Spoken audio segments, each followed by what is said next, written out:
Olá, que bom te ter por aqui. Posso te ajudar? Como seria a vida de seus filhos se você incutisse neles um grande apreço pela verdade? Um dos efeitos seria aumentar as chances deles formarem famílias fortes.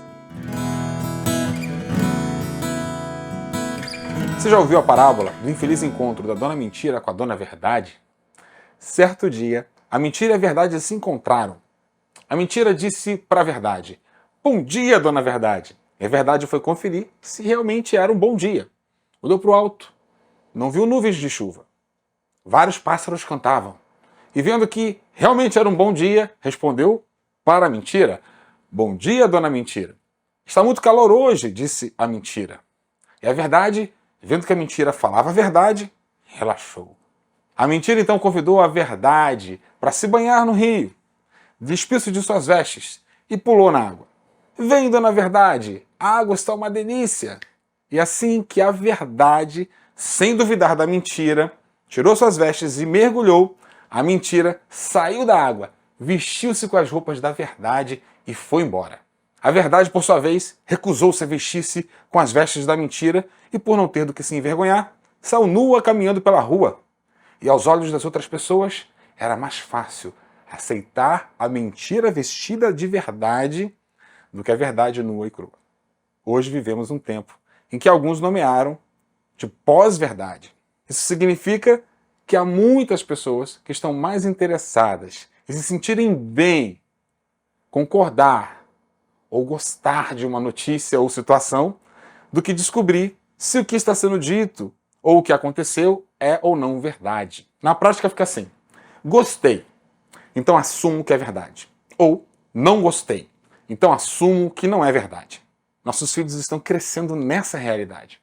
A verdade importa cada vez menos em certos nichos da sociedade, que historicamente eram tidos como os defensores ou os propagadores da verdade.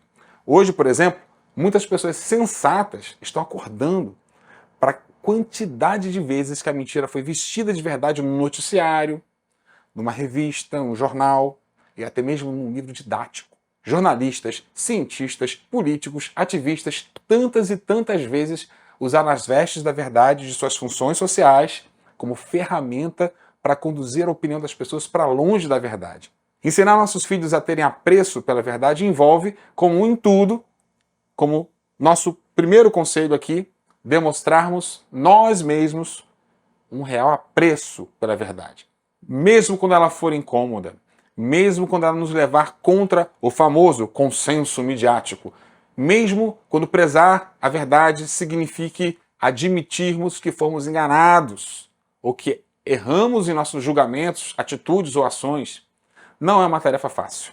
É muito mais fácil fazer vista grossa e seguir o fluxo. Se parece que todos, aí entre aspas, dizem que é verdade, então deve ser. Porque se dar o trabalho de conferir se o que te disseram é de fato verdade. As pessoas não mentiriam assim, de cara limpa.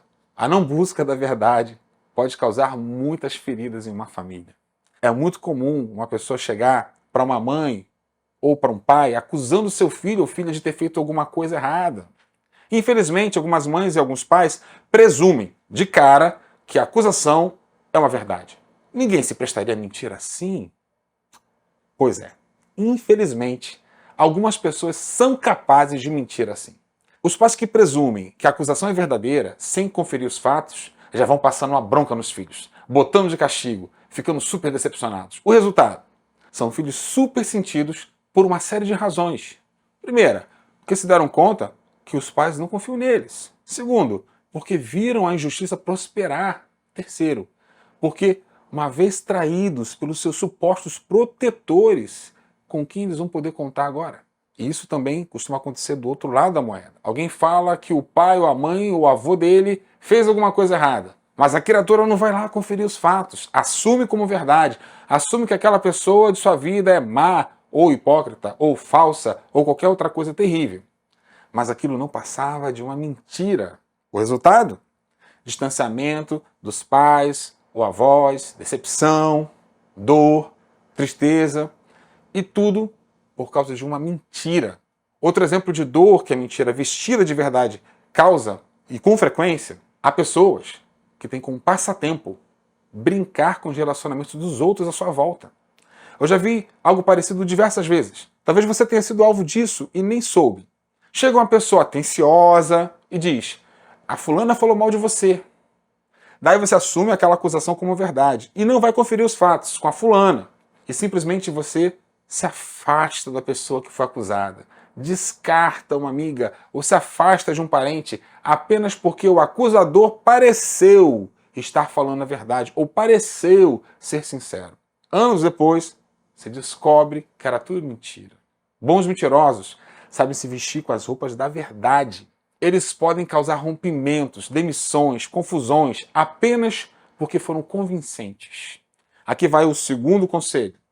Tanto assuma para você, quanto ensine para o seu filho ou filha a nunca presumir como verdade uma acusação contra alguém sem antes conferir os fatos. E se você é um filho ou filha, lembre-se de compartilhar isso com seus pais. Há pessoas que gostam de brincar com a mentira, fazem pegadinhas, levam amigos e parentes a acreditarem em algo para depois rirem e dizerem que eles foram enganados direitinho. Aí vai meu terceiro conselho. Com a mentira não se brinca.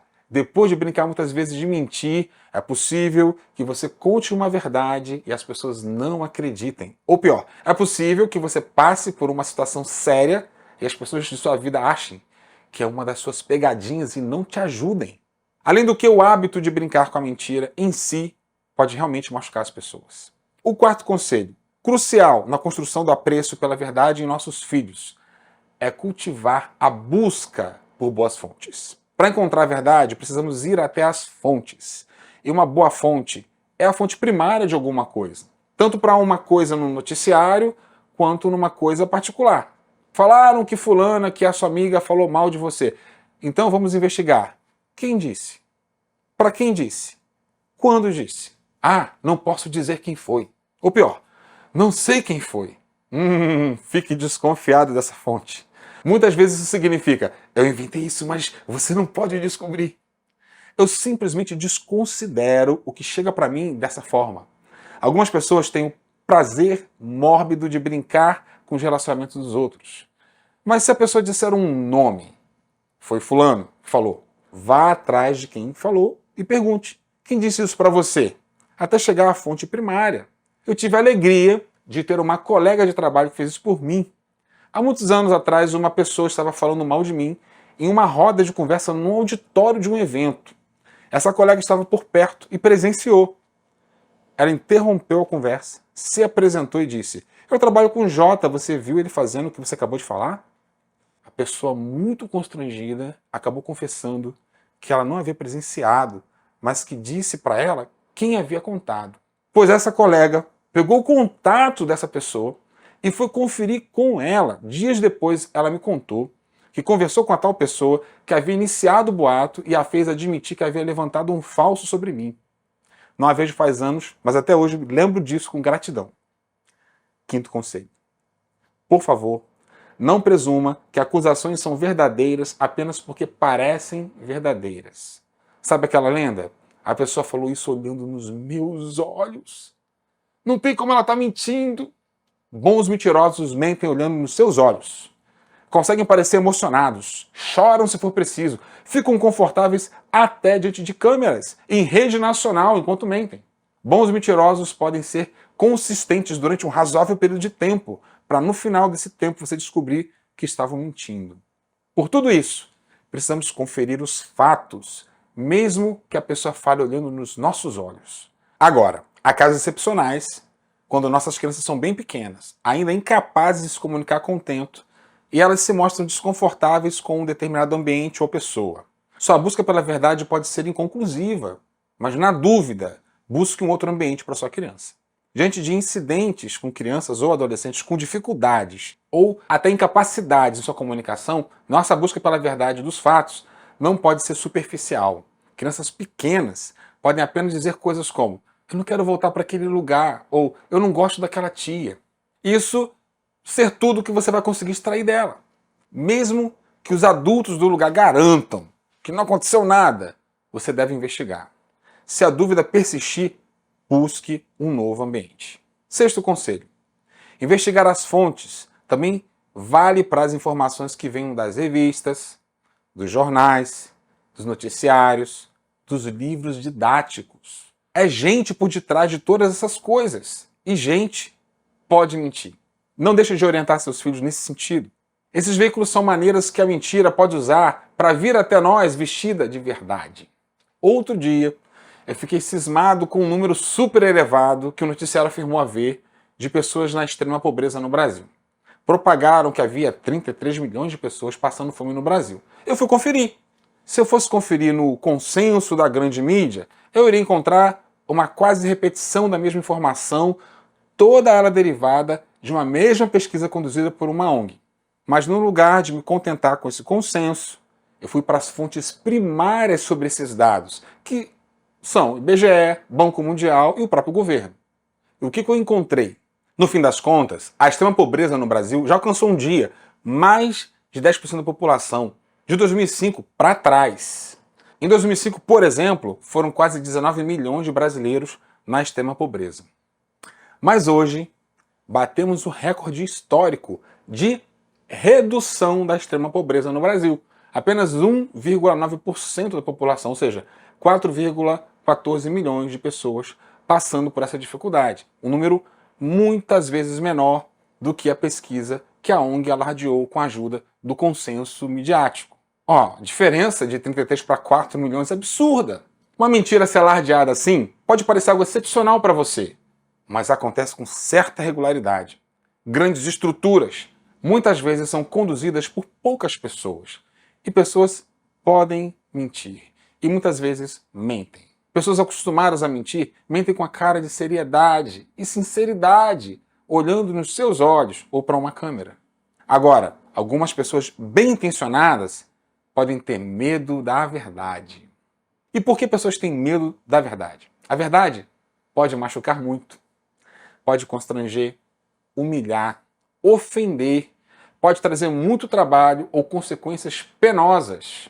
Se, por exemplo, for verdade que seu filho ou filha está sofrendo agressões sistemáticas por parte de colegas e adultos no lugar onde ele estuda, chegar a essa verdade pode significar o trabalho de confrontar várias pessoas, de processar, de denunciar, de procurar outro ambiente educacional.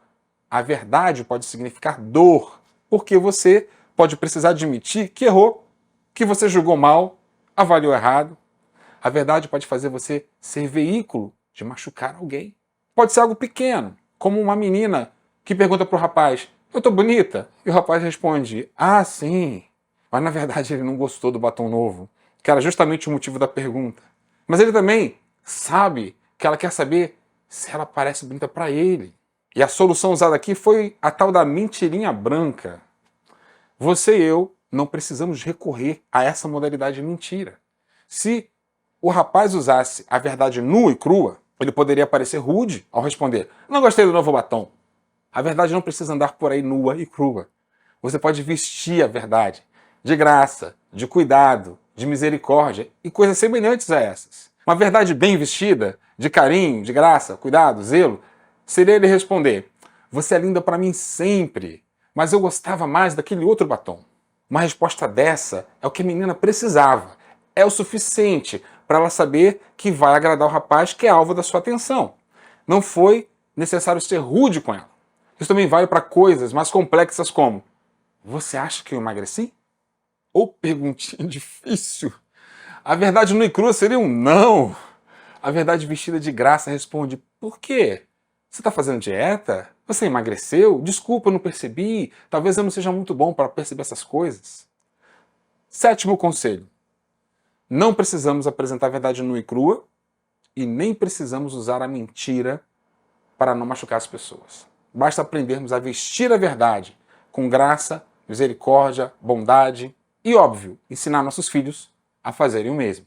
Uma outra coisa sobre ensinar o apreço pela verdade aos nossos filhos é lembrá-los que eles não precisam responder a verdade a qualquer um e a qualquer tipo de pergunta ou situação.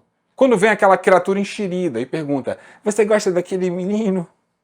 Ou o que você acha do chefe? Você e os seus filhos não estão obrigados a responder perguntas assim, para mostrar o seu apreço pela verdade. 8º conselho. Muitas vezes, o silêncio será a melhor resposta. Outras vezes, a sua resposta será: por que você está perguntando isso? Que pergunta estranha, eu, hein? Que é um outro tipo de silêncio, é não responder. Em família, por vezes, há umas disputas culinárias entre sogra e esposa e somos colocados em uma situação em que somos perguntados diretamente se gostamos de algo feito ou dado por uma pessoa que desconfiamos ou mesmo temos certeza que ela vai se doer de uma resposta cheia de verdade nua e crua. A verdade nua e crua pode causar estragos enormes em situações assim. O que fazer? O mesmo das outras vezes. Não precisamos recorrer à mentira. Precisamos apenas vestir a verdade, de graça e misericórdia. Não gostou da comida? Que tal? Na verdade, eu não gosto desse tipo de comida, mas esse prato está bem feito. Ou se ficou bem ruim mesmo, você pode parar no na verdade, eu não gosto desse tipo de comida, desculpa. Mas está aqui à mesa com vocês é o mais importante para mim. Ó. A sua mãe cozinha melhor que a sua mulher ou vice-versa? E você está sendo obrigado a dizer quem cozinha melhor? E sabe que vai iniciar uma guerra civil na sua família com sua resposta cheia de verdade, nua e crua? A verdade vestida de graça, bondade, zelo pode ser assim: não me apressem. Eu pretendo continuar frequentando as duas cozinhas pelo resto da minha vida. Eu sou um avaliador cuidadoso, preciso de décadas para concluir minha avaliação. E acabou a história. Há tantas maneiras de vestir bem a verdade, há tantas maneiras de evitar a mentira. Eu não estaria em paz com a minha consciência se deixasse de mencionar aqui, em nossa conversa, uma confusão que fazem com a verdade. Algumas pessoas dizem de si mesmas: eu sou muito verdadeiro. Eu não guardo o que eu sinto. Eu vou lá e digo logo, de uma vez. Quem faz assim está confundindo verdade com a ausência de cuidado ou a ausência de reflexão. Quem pensa assim está confundindo agir por impulso com ser verdadeiro. Já dizia Aristóteles há 2.400 anos. O sábio nunca diz tudo o que pensa, mas pensa sempre tudo o que diz. Afinal, tantas coisas insensatas passam pela nossa mente. Se pensarmos um pouco antes de falar, boa parte do que falaríamos seria descartado para o nosso bem. Nono conselho: ensine seu filho ou filha a buscar como par uma pessoa que também tem apreço pela verdade. Se nossos filhos formarem par com pessoas que estiverem igualmente interessadas na verdade, as chances de suas famílias futuras serem fortes aumentam muito. Em famílias que prezam por buscar a verdade, será mais difícil os mal-entendidos. Será muito mais difícil sofrerem com a traição. Será muito mais difícil serem manipulados pelos diversos manipuladores que temos, infelizmente, em nossas experiências sociais de hoje. E você? Na sua busca pela verdade, quais são as dificuldades que você encontra? Tem sido fácil encontrar a verdade aí em sua casa? Meu desejo é que você e sua família nunca desistam da verdade, por mais trabalhoso que seja buscar por ela. Até o próximo vídeo.